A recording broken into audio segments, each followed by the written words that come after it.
हाय दोस्तों, मैं विजेंद्र कुमार। देखते हैं, देखो हमने इससे पहले विटामिन का एक पार्ट तो हमने पढ़ लिया। आज पढ़ रहे हैं हम विटामिन्स का दूसरा पार्ट। दूसरे पार्ट में देखो हमने वो विटामिन पढ़ी थी जो वसा में घुलनशील विटामिन है। आज अपन पढ़ेंगे जल में घुलनशील। किसमें भाई? जल में घुलनशील विटामिन पढ़ेंगे। जल में घुलनशील विटामिन, घुलनशील यानी जल में घुलनशील विटामिन कौन कौन सी होती हैं? एक तो होती है बी, देखो हमने बी विटामिन नहीं पढ़ी, और दूसरी आती है अपने पास में सी। तो दो विटामिन है, एक तो आती है बी और दूसरी होती है सी। तो बी है वो सबसे जटिल विटामिन आती है। कौन सी विटामिन आती है भाई? जटिल विटामिन, यानी बी सबसे जटिल विटामिन है। विटामिन तो बी सबसे जटिल क्या है? विटामिन है। अब चलो ठीक है, देखते हैं। देखो सबसे पहले अपन बी विटामिन के बारे में ही क्या करते हैं? अध्ययन करते हैं। सबसे पहली विटामिन आती है, इस विटामिन को अपने नाम से देखते हैं, जटिल। यानी सबसे पहले इस विटामिन को अपन क्या देखते हैं? नाम से। तो पहली विटामिन आती है, इस विटामिन का नाम आता है B1। सबसे पहली विटामिन कौन सी है? B1। और B1 का देखो सबसे पहले अपने को क्या नाम याद रखना? सबसे पहले रासायनिक नाम याद रखना है, रासायनिक नाम। तो रासायनिक नाम इसका क्या होता है? थायमीन। रासायनिक नाम इसका क्या होता है? थायमीन। तो ये याद रखना। सबसे पहले अपन देख लिया कि भाई विटामिन B1 है, और B1 विटामिन का रासायनिक नाम क्या है? थायमीन है। इसकी उत्पत्ति पूछी जाती है। दूसरा पॉइंट आता है इसकी क्या? उत्पत्ति। भाई देखो सबसे पहले अपन क्या रखते हैं? उत्पत्ति रखते हैं। उत्पत्ति इसकी कहाँ से होती है कि ऐसे कौन से प्रोडक्ट होते हैं जिनको खाने से अपने को क्या मिलती है? विटामिन B1 मिलती है। तो सबसे पहले देखो चावल। चावल में कौन सी विटामिन पाई जाती है? विटामिन B1 भी पाई जाती है। गेहूँ, गेहूँ के अंदर भी कौन सी विटामिन? यानी B1 विटामिन पाई जाती है। गेहूँ। दाल है, यानी इनमें कौन सी विटामिन पाई जाती है? B1 विटामिन पाई जाती है। अच्छा चलो ठीक है भाई, इसकी कमी से कौन सा रोग हो जाता है? कमी से क्या होते हैं? रोग भी होते हैं। इसकी कमी से क्या हो जाते हैं? रोग। अब देखो वो रोग होते कौन कौन से हैं? सबसे पहला रोग जिसे अपने नाम सुना है अभी, बेरी रोग हो जाता है। कौन सा रोग हो जाता है? बेरी रोग होता है। कौन सी विटामिन से? विटामिन B1 की कमी से कौन सा रोग होता है? बेरी रोग हो जाता है। दूसरा, यानी ये रोग होता किस प्रकार से? हमने देखो नाम सुना है कि भाई बेरी रोग होता है। ये रोग होता कैसा है? जैसे थकान आना। क्या आना? थकान आना। अपने को क्या जाती है? थकान आती है। थकान आना, यानी सबसे ज़्यादा इसमें क्या होता है? थकान का आना होता है। दूसरी चीज़ें इसके अंदर और देखते हैं। देखो थकान भी होती है। एक अपने पास में क्या होता है? जोड़ों में दर्द होता है। जोड़ों में दर्द का मतलब मांसपेशियों में कमजोरी। मांसपेशियाँ क्या हो जाती हैं? कमज़ोर हो जाती हैं। और मांसपेशियाँ जब कमज़ोर हो जाती हैं तो ये इसकी कमी से कौन सी? तंत्रिका कोशिका नष्ट हो जाती है। कौन सी कोशिका नष्ट हो जाती हैं? तंत्रिका कोशिका नष्ट होती हैं। अगर देखो तंत्रिका कोशिका अपनी क्या हो जाती हैं? नष्ट हो जाती हैं, तो अपने शरीर के अंदर एक रोग हो जाता है, ठीक है ना? उस रोग का नाम आ जाता है पैरालाइसिस रोग। पैरालाइसिस रोग। तो यानी इसकी कमी से कौन सा रोग हो जाता है? पैरालाइसिस रोग हो जाता है। अब देखो तंत्रिका कोशिकाओं की अगर ये क्या हो जाती हैं? नष्ट होना शुरू हो जाती हैं, यानी डैमेज होना क्या हो जाती हैं? शुरू हो जाती हैं, जिस कारण ये तंत्रिका कोशिकाएं क्या हो जाती हैं? अपने शरीर के अंदर सूचनाओं का आदान प्रदान करना क्या कर देती है? बंद कर देती हैं। यानी अपने शरीर में क्या नहीं हो पाती हैं? सूचना है वो कहाँ तक नहीं पहुँच पाती हैं? मस्तिष्क तक नहीं पहुँच पाती हैं। किस तक नहीं पहुँच पाएंगी भाई? ह्यूमन ब्रेन तक नहीं पहुँच पाएंगी। और जब तक ब्रेन के पास सूचना नहीं पहुँचती हैं तब तक मस्तिष्क क्या नहीं करेगा? कार्य नहीं करेगा। और सूचनाओं का आदान प्रदान कौन करता है? तंत्रिका कोशिका करती है। दूसरी बात ये भी याद रख लेना, तंत्रिका कोशिका में पुनरुद्भवन की क्षमता नहीं पाई जाती। पुनरुद्भवन यानी पुनरुद्भवन की क्या नहीं पाई जाती? इसमें क्षमता नहीं पाई जाती। क्यों नहीं पाई जाती? क्योंकि देखो तंत्रिका कोशिका अगर दोस्तों एक बार नष्ट हो गई तो उसका अपन कभी भी पुनः निर्माण नहीं कर सकते।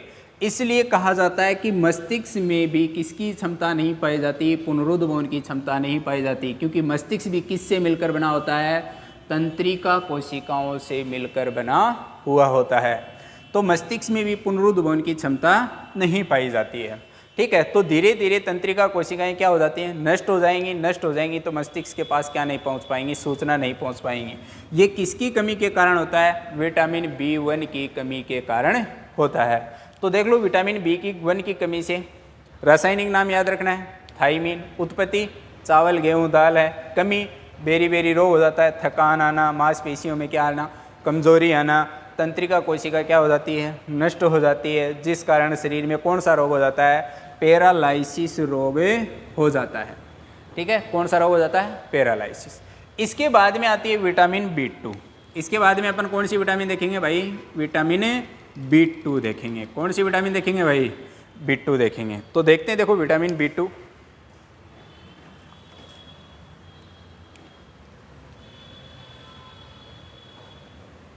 देखो विटामिन B2 देखेंगे कि भाई विटामिन B2 है वो किससे मिलती है, किस प्रकार से इसमें क्या होता है, ये सारी चीज़ें अपन देखते हैं। देखो सबसे पहले अपने एक ही चीज़ याद रखेंगे भाई, रासायनिक नाम। सबसे पहले कौन सा नाम याद रखेंगे, रासायनिक नाम। तो इसका रासायनिक नाम होता है, उसका नाम होता है राइबोफ्लेविन। राइबोफ्लेविन भाई रासायनिक नाम क्या है दोस्तों, इसका राइबोफ्लेविन नाम है। क्लियर बात होगी भाई। उत्पत्ति किससे होती है, दूसरी बात मैंने बता दिया, विटामिन B2 रासायनिक नाम राइबोफ्लेविन। उत्पत्ति पूछा जाए, क्या पूछा जाए इसकी उत्पत्ति। उत्पत्ति किस प्रोडक्ट, ऐसे कौन से प्रोडक्ट खाने से अपने को विटामिन B2 मिलती है। देखो विटामिन B2 का मतलब होता है बिट्टू। अपन घर में छोटे से बच्चे को भी क्या कहते हैं बेटा, बिट्टू कहा जाता है। क्या कहता है, बिट्टू कहा जाता है। और देखो माँ बिट्टू को क्या कहती है, बिट्टू बेटा दूध पी ले। तो देखो बिट्टू बेटा दूध पिएगा। अब दूध जे जितने भी प्रोडक्ट होते हैं, जैसे डेयरी प्रोडक्ट, कौन से प्रोडक्ट, डेयरी प्रोडक्ट।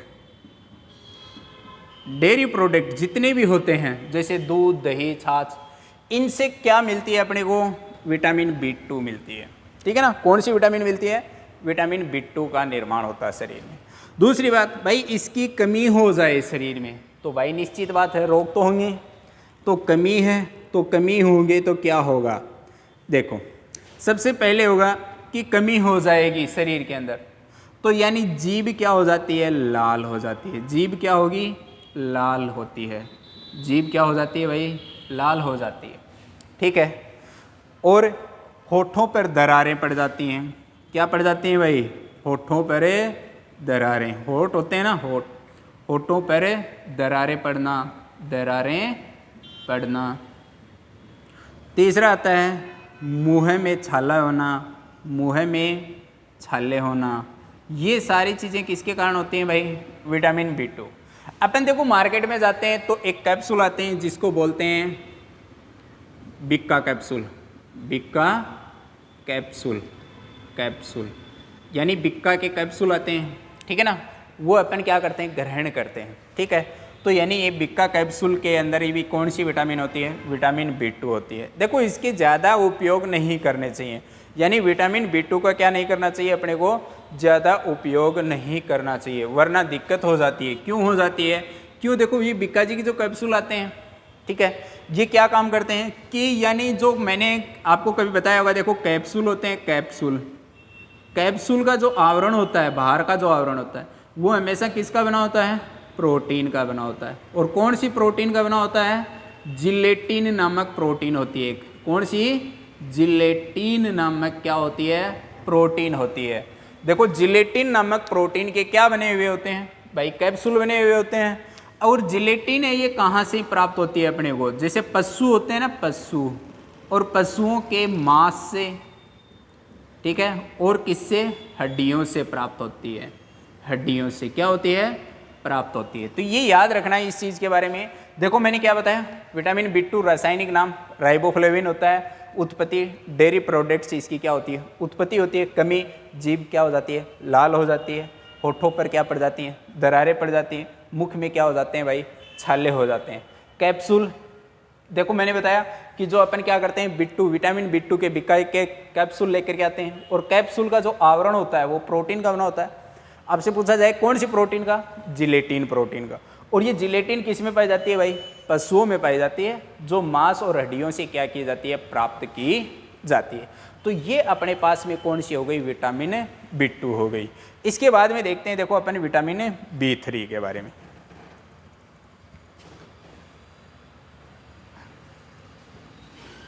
देखेंगे, देखो विटामिन B3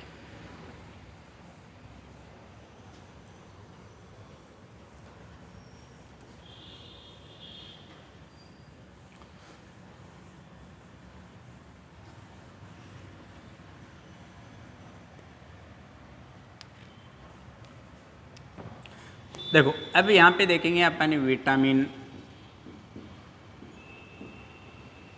B3 कौन सी देखेंगे, विटामिन B3। सबसे पहले इसका क्या देखते हैं भाई, रासायनिक नाम देखेंगे। भाई मैंने आपको बताया कि सबसे पहले इसका क्या नाम देखेंगे, रासायनिक नाम। भाई रासायनिक नाम इसका क्या होता है, इसके देखो विटामिन B3 है तो इसके 3 नाम होते हैं। विटामिन B3 के कितने नाम होते हैं, 3 नाम होते हैं। पहला नाम होता है नियासिन, नियासिन पहला नाम होता है नियासिन। दूसरा नाम होता है निकेटम, निकेटम। दूसरा कौन सा होता है, निकेटम। और तीसरा होता है इसमें निकेटमाइड, निकेटमाइड। तीसरा क्या नाम होता है भाई इसका, निकेटमाइड। देखो आपसे पूछा जाए कि ऐसी कौन सी विटामिन है जिसके 3 रासायनिक नाम होते हैं, तो विटामिन B3 होती है जिसके कितने नाम होते हैं भाई, रासायनिक नाम 3 होते हैं।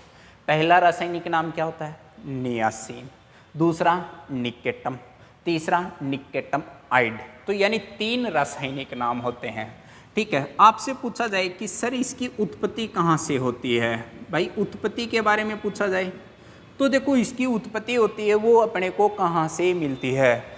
ठीक है, तो उत्पत्ति के स्रोत होते हैं, वो सबसे अच्छी स्रोत का नाम दिया जाता है। ठीक है, तो जिसका नाम आता है, जैसे मान लो कि अपने को कहा जाता है ये दूध से प्राप्त होती है, दूध है, अंडा है और हरी सब्जी है, हरी सब्जी। हरी सब्जी से ये क्या होती है, प्राप्त होती है, उत्पत्ति हो गई। अपने को क्या कहा गया, देखो उत्पत्ति है दूध, अंडा, हरी सब्जी, इससे ये क्या होती है, प्राप्त होती है। ठीक है, दूसरी बात एक और होती है भाई इसकी कमी, ये क्या काम करती है अपने शरीर में, भाई शरीर में क्या करती है कि त्वचा होती, त्वचा को संक्रमण से बचाती है। त्वचा को संक्रमण से क्या करती है, बचाती है। त्वचा होती बचाती है। जैसे त्वचा के ऊपर बहुत सारे क्या हो जाते हैं, रोग हो जाते हैं, जैसे फोड़ा फुंसी, ऐसे क्या हो जाते हैं, रोग हो जाते हैं। और उन रोगों से सुरक्षा करने के लिए अपने पास में कौन सी विटामिन होती है, विटामिन B3 होती है। अब देखो ये क्या करती है कि विटामिन B3 में रोग, भाई रोग होते हैं तो इसमें 2 प्रकार के रोग होते हैं। एक तो रोग होता है वो उसको बोलते हैं D3, और एक रोग होता है उसको बोलते हैं D4 रोग बोलते हैं। कौन सा रोग बोलते हैं, D4 रोग बोलते हैं। और D4 का मतलब होता है, देखो D3 का मतलब आप समझ जाना, और D4 का रोग अपने पास में अपने आप ही पता चल जाता है, जिसको एक का रोग होता है डायरिया, डायरिया। एक रोग कौन सा होता है भाई, डायरिया रोग होता है। और डायरिया रोग का मतलब होता है कि जैसे ही मान लो कि बच्चे में क्या हो जाते हैं, पेचिस, जिसे अपन क्या बोलते हैं, पेचिस बोलते हैं। क्या बोलते हैं, पेचिस। पेचिस का मतलब होता है loose motion, loose motion, loose motion यानी दस्त लगना। ठीक है ना, क्या लगना, दस्त लगना। यानी बच्चे में या किसी आदमी में क्या हो जाता है, डायरिया रोग हो जाता है, जिससे लोग क्या होते हैं, पेचिस। पेचिस का मतलब होता है लूज मोशन हो जाता है। कौन सा, लूज मोशन हो जाता है। भाई दूसरा रोग इसके अंदर क्या पाया जाता है, उस रोग को देखते हैं। ठीक है, तो दूसरे रोग के अंदर क्या होता है कि, यानी दूसरे रोग के अंदर देखते हैं तो देखते हैं, देखो डेटा पेरिस। कौन सा रोग होता है, डेटा पेरिसिया, पेरिसिया, पेरिसिया, डेटा पेरिसिया। डेटापेरिसिया के अंदर क्या होता है कि जैसे ही मान लो कि अपने पेचिश तो होता है, दूसरी बात इसमें क्या होता है कि व्यक्ति में रूखापन या डिप्रेशन हो जाता है। डिप्रेशन, कौन सा रोग हो जाता है? डिप्रेशन, यानी व्यक्ति इसमें क्या चला जाता है? डिप्रेशन में चला जाता है। और तीसरा रोग होता है इसके अंदर, उस रोग का नाम होता है डाइमलेशिया, यानी डाइमनलेशिया, यानी कौन सा रोग होता है? डाइमनलेशिया। और जब ये डाइमनलेशिया रोग हो जाता है तो इसमें व्यक्ति क्या हो जाता है? मंद बुद्धि का हो जाता है भाई। कौन सी मंद बुद्धि? मंद बुद्धि का व्यक्ति हो जाता है, यानी क्या हो जाती है उसमें व्यक्ति में? मंद बुद्धि। और चौथा रोग जब आपसे पूछा जाए तो याद रख लेना, उस चौथे रोग का नाम होता है मृत्यु। भाई इसके बाद मृत्यु संभव है, ठीक है, इसके बाद में मृत्यु क्या है? संभव है। तो मैंने आपको बताया कि सबसे पहला रोग क्या होता है? डायरिया। अगर आपको पूछा जाए D3 का मास्टर, क्या पूछा जाए? D3 का, तो D3 में आपको ये 3 रोग बताने हैं। कितने रोग बताने हैं? ये 3 रोग बताने हैं। और D4 पूछा जाए तो 3 रोग तो ये बताने हैं आपको, और चौथा रोग क्या हो जाता है? ये मृत्यु वाला रोग और शामिल हो जाता है। तो यानी D3 में डायरिया, डेटापेरिसिया और डाइमनेशिया, यानी ये रोग किसके कमी के कारण होते हैं? विटामिन डी में। और ये D4 का मतलब होता है यानी चौथा रोग और शामिल हो जाता है, जिसे अपन क्या कह देते हैं? फिर अंत में व्यक्ति की क्या हो जाती है? मृत्यु हो जाती है। तो ये याद रखना, विटामिन B3 रासायनिक नाम मैंने आपको बता दिया, 3 नाम होते हैं, नियासिन, निकेटम, निकेटमाइड। उत्पत्ति दूध, अंडा, हरी सब्जी से मिलती है। त्वचा को संक्रमण से बचाती है। रोग कौन से होते हैं? D3 और D4 रोग हो जाते हैं, ठीक है। ये सारे किसके कारण होते हैं भाई? विटामिन B3 के कारण होते हैं।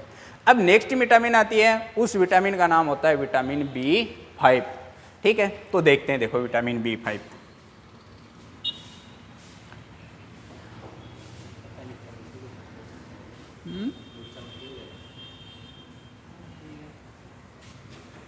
देखते हैं, देखो विटामिन B5 क्या होती है।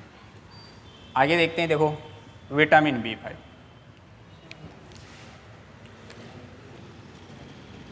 विटामिन B5, ठीक है ना, विटामिन B5। रासायनिक नाम, रासायनिक नाम पेंटेथोनिक अम्ल, पेंटेथोनिक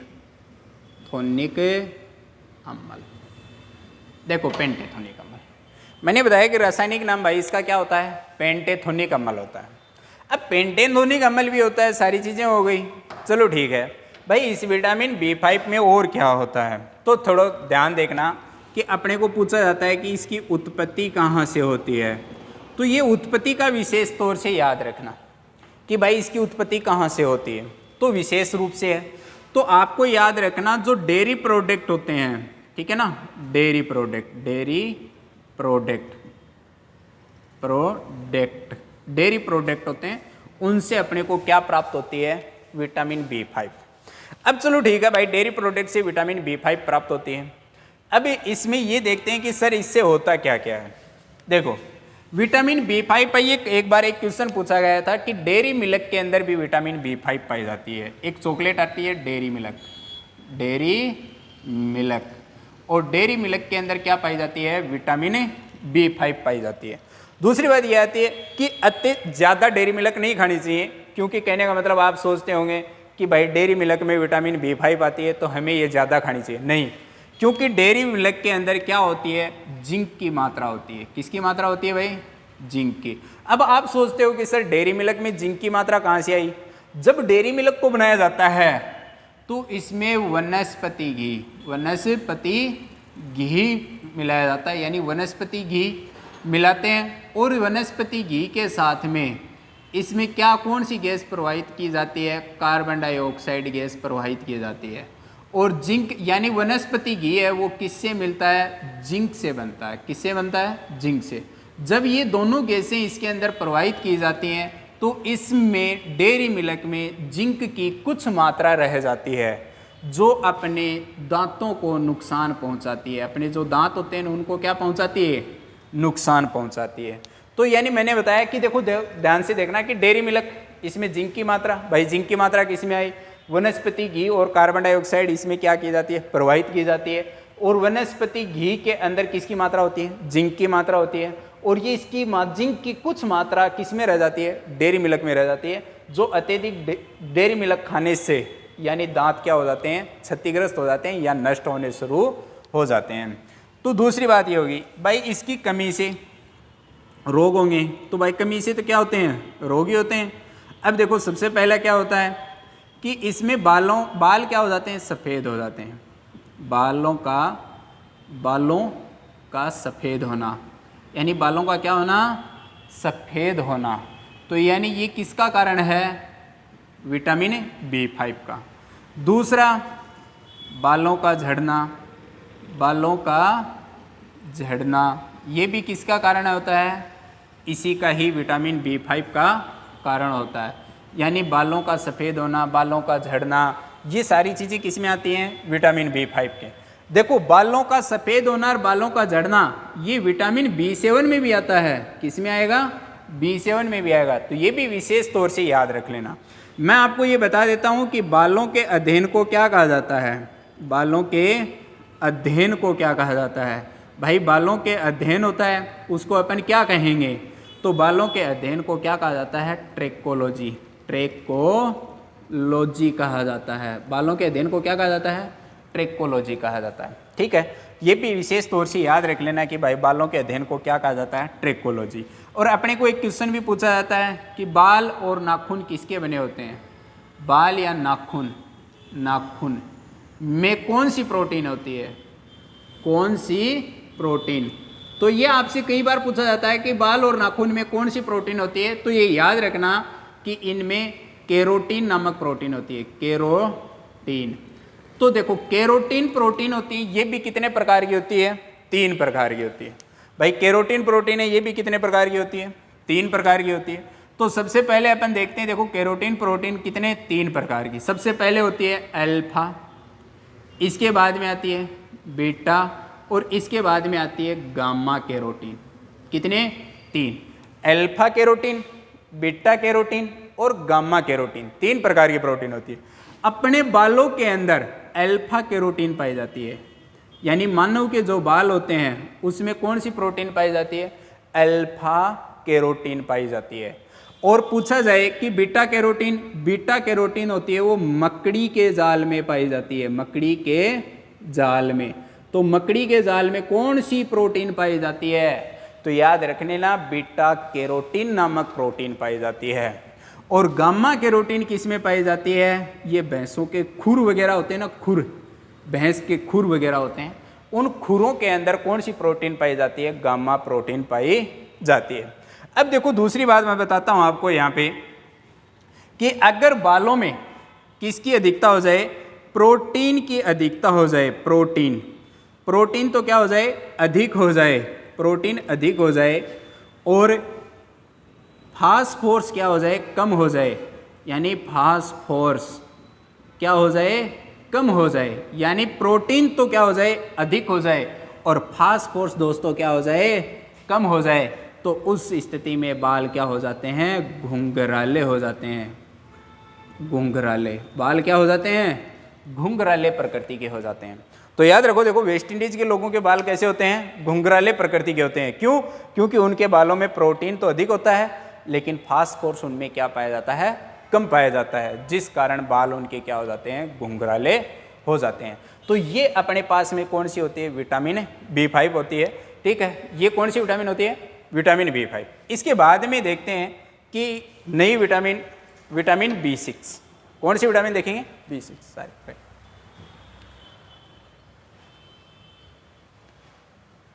हो गए तो चलने दो, तो 1 घंटे का करना है। ठीक है, देखते हैं। देखो अब कौन सी आएगी, विटामिन B6 के बारे में।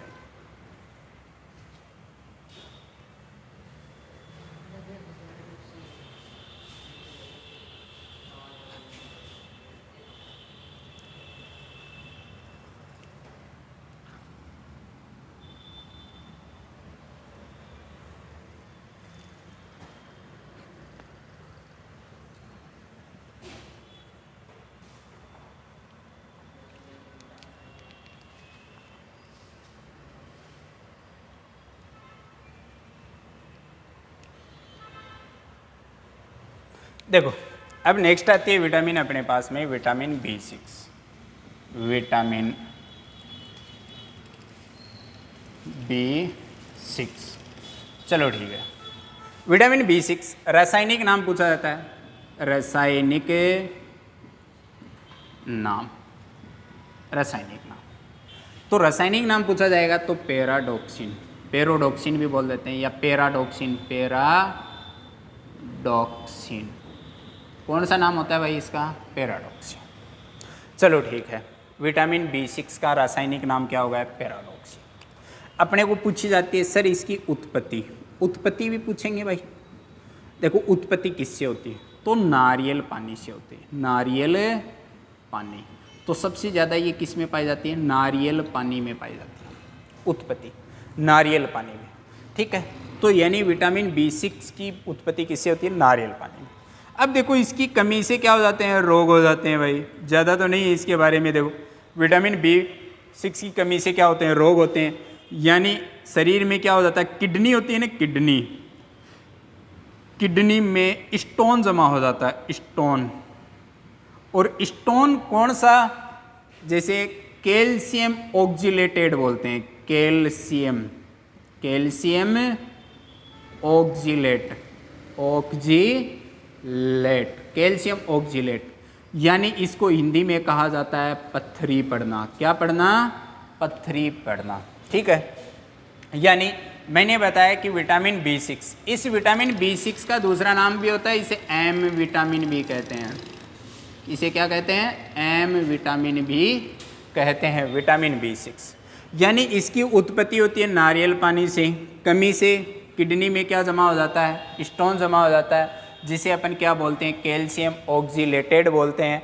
और इसी का मतलब होता है कि इसमें क्या पड़ जाती है? पत्थरी पड़ जाती है। अब देखो ये एक हार्मोन को भी क्या करती है? नियंत्रित करती है, ग्लूकोमाइड, ग्लूकोमाइड हार्मोन। यानी ग्लूकोमाइड हार्मोन को ये क्या करती है? नियंत्रित करती है। तो यानी ग्लूकोमाइड हार्मोन को भी ये क्या करती है? नियंत्रित करती है। जो किस में होता है? सबसे ज़्यादा बच्चों में होता है। जो सबसे ज़्यादा किस में पाया जाता है भाई? बच्चों में पाया जाता है। तो यानी इसकी कमी से कुछ नहीं होता, वैसे किडनी में क्या जमा हो जाता है? स्टोन जमा हो जाता है। और स्टोन का मतलब रासायनिक भाषा में इसे क्या कहते हैं? कैल्शियम ऑक्जिलेटेड कहते हैं। और कैल्शियम ऑक्जिलेटेड का मतलब होता है कि शरीर में पत्थरी का जमना होता है। तो यानी पत्थरी जब जमा हो जाती है तो घर वाले कहते हैं कि देखो भाई बहुत बढ़िया इलाज बताते हैं कि बियर पिया करो। क्या पीना? बियर पीना। क्योंकि बियर में क्या होता है? एल्कोहल होता है। और बियर में ही विटामिन B6 की मात्रा सबसे ज़्यादा पाई जाती है। ठीक है, जिस कारण वह विटामिन B6 पत्थरी को क्या कर देती है? घोल देती है और मूत्र के साथ में क्या आ जाती है? बाहर आ जाती है। मैंने आपको पहले भी बताया था कि विटामिन B और C ऐसी विटामिन है जो मूत्र के साथ क्या आ जाती हैं? बाहर आ जाती हैं। यानी मूत्र के साथ क्या आ जाती हैं? बाहर आ जाती हैं। तो ये हो गया विटामिन B6। इसके बाद में देखते हैं, देखो विटामिन B7 के बारे में देखते हैं।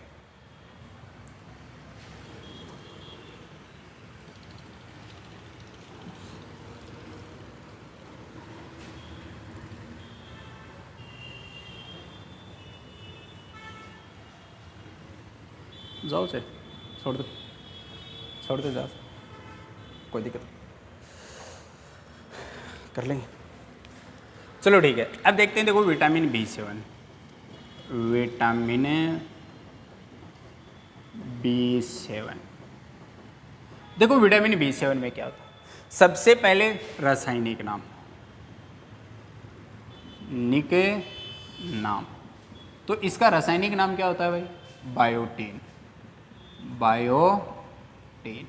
दोस्तों इसका रासायनिक नाम अपने पास में क्या होगा? बायोटीन होता है। अब देखते हैं, देखो विटामिन B6। दूसरी बात भाई, रासायनिक नाम हो गया अपने पास में। अब देखते हैं, देखो इसकी उत्पत्ति कहाँ से होती है? उत्पत्ति पूछा जाए, उत्पत्ति। देखो उत्पत्ति होती है इसकी, तो वो किससे होती है? जैसे बीज वगैरह होते हैं, ठीक है ना, बीजों से। किससे उत्पत्ति होती है? बीजों से। बीजों से भी कैसे? जैसे नारियल का बीज है या सूरजमुखी का है, ऐसे जो बीज होते हैं उन बीजों में क्या पाई जाती है? विटामिन B7 सबसे ज़्यादा पाई जाती है, यानी बीजों के प्रोडक्ट में। ठीक है, इसकी कमी से मैंने आपको पहले भी बताया था कि क्या होते हैं, तो मैंने बताया था कि बालों का सफ़ेद होना, भाई बालों का सफ़ेद होना, यानी सफ़ेद होना, बाल क्या हो जाते हैं, सफ़ेद हो जाते हैं। तीसरा, बालों का झड़ना, यानी बालों का झड़ना, ये किसके कारण होते हैं, विटामिन B7 की कमी के कारण होते हैं। ठीक है, तो ये भी याद रखना है, इसमें विटामिन B7 का नाम याद रख लेना, रासायनिक नाम बायोटीन होता है। विटामिन B5 और B7 का एक ही प्रकार का नाम होता है। ठीक है, देखते हैं, देखो अभी देखो, ये जो विटामिन B7 है, इस विटामिन B7 को H विटामिन B कहते हैं, H विटामिन B कहते हैं। क्या कहते हैं इसे, H विटामिन B कहा जाता है। तो ठीक है, देखो ध्यान से देखना, B7 vitamin H vitamin B कहते हैं, रासायनिक नाम इसका बायोटीन होता है। इसके बाद में अपन देखते हैं विटामिन B9। ठीक है, तो विटामिन B9 के बारे में अपन क्या करेंगे, अब अध्ययन करेंगे। ठीक है, तो चलो ठीक है, देखते हैं।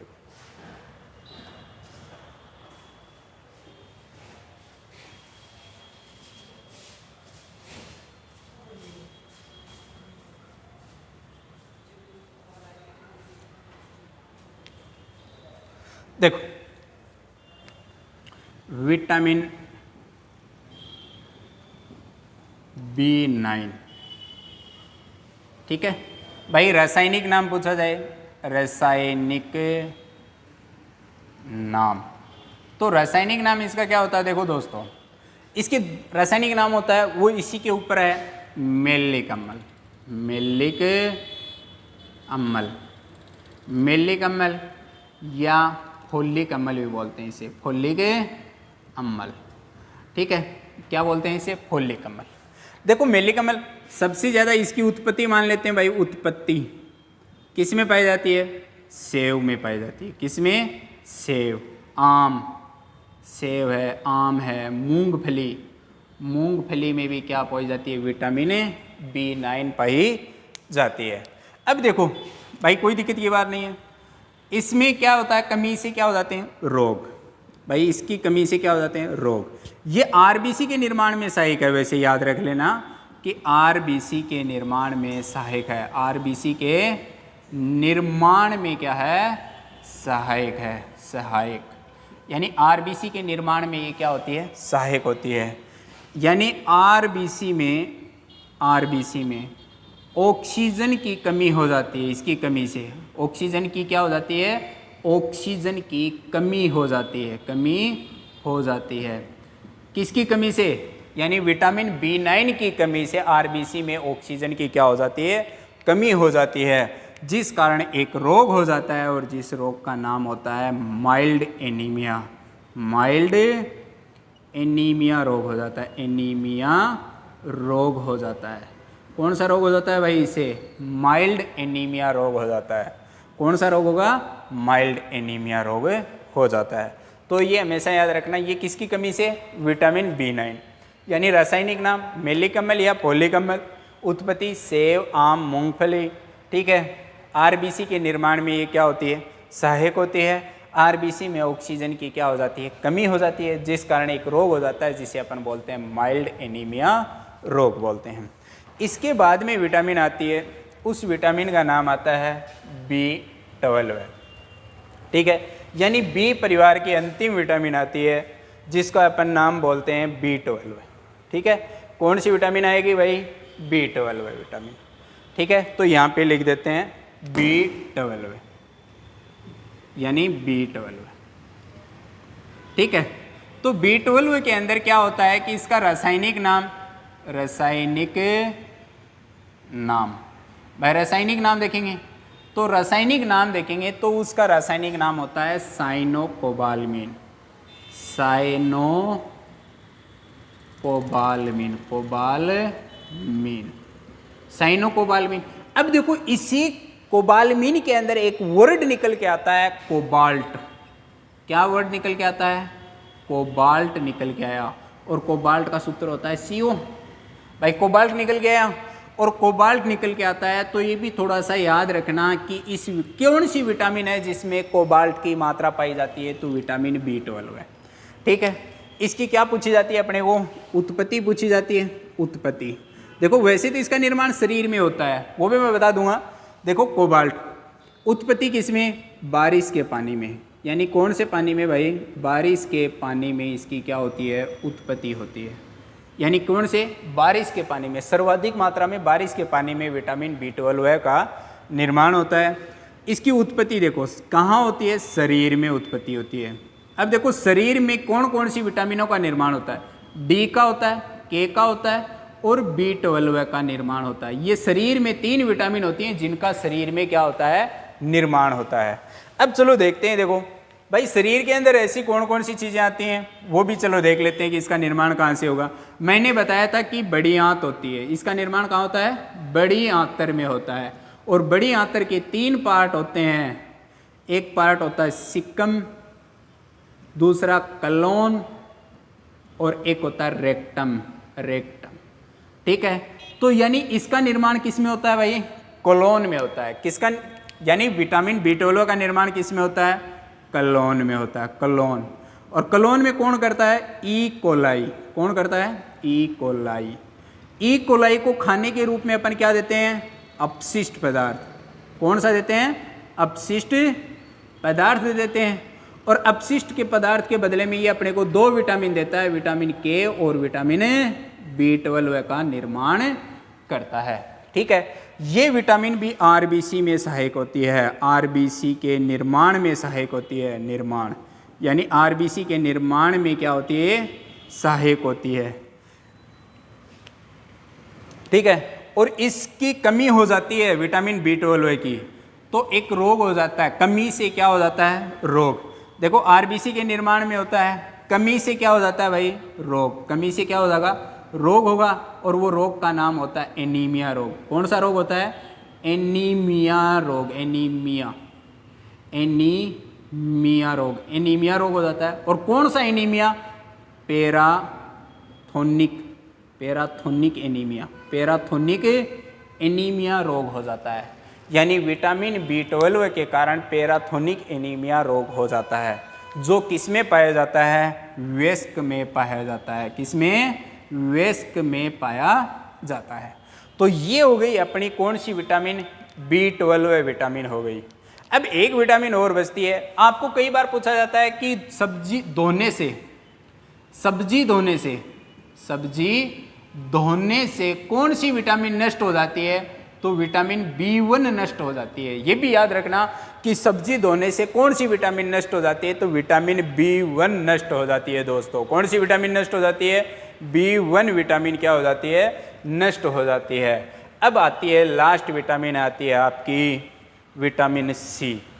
ठीक है, अब देखो ऐसी कौन सी विटामिन है जिसको अपने को प्रतिदिन आवश्यकता होती है, तो विटामिन C की है, जो अपने को शरीर में प्रतिदिन उसकी क्या होती है, आवश्यकता होती है। यानी विटामिन C एक ऐसी विटामिन है जिसको शरीर में प्रतिदिन क्या होती है, आवश्यकता होती है। तो यहाँ लिख लेना विटामिन C। और लास्ट विटामिन है रासायनिक नाम। तो रासायनिक नाम के बारे में अगर पूछा जाए तो याद रख लेना एस्कॉर्बिक एसिड होता है, एस्कॉर्बिक अम्ल। यानी एस्कॉर्बिक अम्ल होता है भाई। रासायनिक नाम क्या होता है इसका, एस्कॉर्बिक अम्ल होता है। और देखो इसकी कमी से भी शरीर में क्या हो जाते हैं, रोग हो जाते हैं। मिलती कहाँ से है, उत्पत्ति क्या मिलती है इसकी, उत्पत्ति किससे मिलती है, ऐसे पदार्थ जिसको खाने से चेहरे का रंग क्या हो जाए, चेहरे का आकार क्या हो जाए, परिवर्तन हो जाए। जैसे कैरी खा के देखो एक साथ, नींबू खा के देखो एक साथ, तो यानी चेहरे का रंग क्या हो जाता है दोस्तों, परिवर्तन हो जाता है। और जैसे ही चेहरे का रंग परिवर्तन हो जाता है तो वहाँ पे कौन सी विटामिन आती है, C। यानी कहने का मतलब जितने भी खट्टे फल होते हैं, खट्टे फल, और उन खट्टे फलों में कौन सी विटामिन आती है, विटामिन C आती है। ठीक है, और सबसे खट्टा पदार्थ होता है आंवला। तो आंवला में सर्वाधिक विटामिन क्या पाई जाती है, C विटामिन पाई जाती है। कमी से रोग, भाई अपने को पूछा जाए कमी से रोग, तो कमी से रोग होता है वो स्कर्वी रोग हो जाता है। कौन सा रोग हो जाता है भाई, स्कर्वी रोग हो जाता है। देखो भाई मैंने आपको ये चीज़ें बताई, कमी से कौन सा रोग होगा, स्कर्वी रोग हो गया। दूसरी बात, यानी ऐसी विटामिन है जिसको प्रतिदिन शरीर में आवश्यकता होती है, प्रतिदिन शरीर में आवश्यकता, शरीर में आवश्यकता, यानी इसकी डेली आवश्यकता होती है। क्यों? क्योंकि ये विटामिन मूत्र के साथ बाहर चली जाती है। किसके साथ बाहर चली जाती है? मूत्र के साथ बाहर चली जाती है। दूसरी बात एक और होती है कि आपसे कई बार क्वेश्चन पूछा जाता है कि दूध में कौन सी विटामिन नहीं पाई जाती, तो विटामिन सी नहीं पाई जाती। भाई दूध में विटामिन सी नहीं पाई जाती, क्योंकि दूध में अगर खट्टा डालेंगे तो दूध क्या हो जाएगा? फट जाएगा। तो दोस्तों ये तो हो गया अपने विटामिन चैप्टर का टॉपिक था, वो क्लियर हो गया। आज ये टॉपिक सेकंड पार्ट है, ये अपना क्या हो गया? क्लियर हो गया। तो दोस्तों देखो, अपने चैनल के बारे में अगर आपको समझ में आ रहा है बहुत अच्छी तरीके से, तो अपने को आप क्या आगे कमेंट करके बता भी सकते हैं कि सर बहुत अच्छी तरीके से समझ में आया। और अपन देखेंगे नेक्स्ट क्लास, वो देखेंगे अपन बाद में। आज के लिए धन्यवाद। अपने चैनल को लाइक और सब्सक्राइब जरूर कीजिए। मैं विजेंद्र कुमार आप लोगों से इजाज़त चाहता हूँ, फिर मिलेंगे नेक्स्ट क्लास में। थैंक यू, धन्यवाद।